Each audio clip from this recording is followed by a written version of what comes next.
It was called the Great American Desert, a wasteland, a barrier to be crossed on the way to the Pacific coast. The flat, treeless prairie was some of the most fertile land on the continent, yet to early explorers accustomed to thickly forested landscapes, the land looked worthless. To others, the vast prairies of the Midwest offered a chance to achieve the working-class dream of land ownership and economic independence.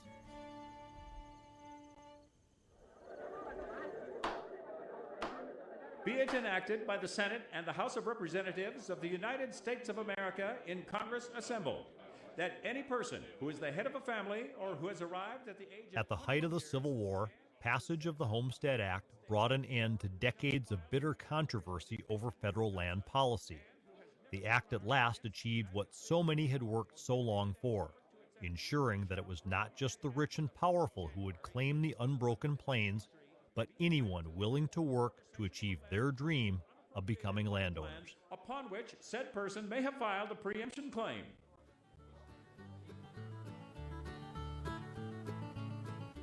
All of this was part of a general philosophy of the Republican Party, but especially of Abraham Lincoln, which has been called the right to rise, the free labor ideology, a dynamic kind of democratic capitalism, and the opportunity for farmers to take up 160 acres of land and to develop that land very much fit in with this philosophy, which was at the core, I think, of Lincoln's ideology. Give everybody an opportunity, and then if they work hard, they'll get ahead and they'll develop America. March 1st, 1884.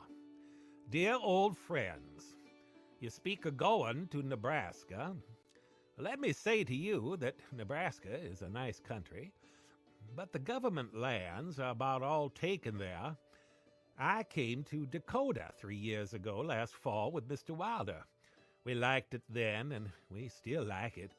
I could start from my very door and mow a straight 100 miles if I choose.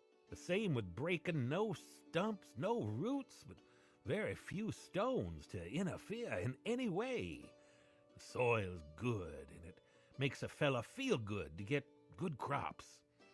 A homestead or tree claim costs first on entry $14, and at time of proof of residence costs $4 more, making $18 for 160 acres.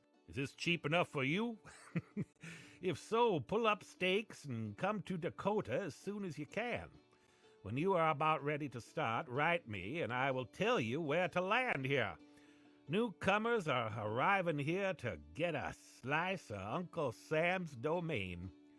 And what other folks can do, why with patience cannot you.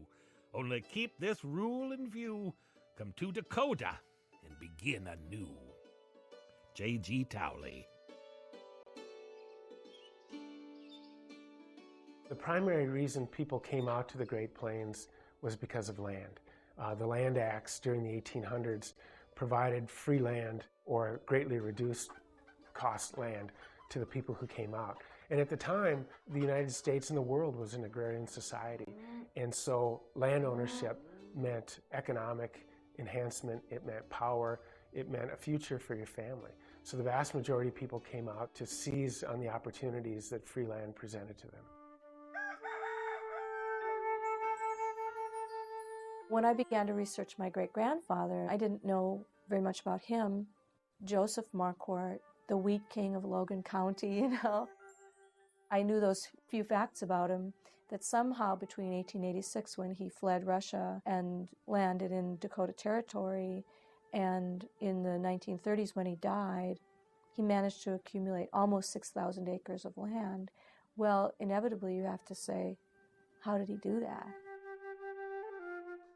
My great-grandfather left because he got involved in a little altercation with a commanding officer, and he was secretly taken out under cover of darkness. When they came to the Dakota Territory and got oxen, carts, and then made their way north to this completely unbroken landscape. Apparently my great-grandfather's response to it was just complete awe, amazement, excitement, just exhilaration.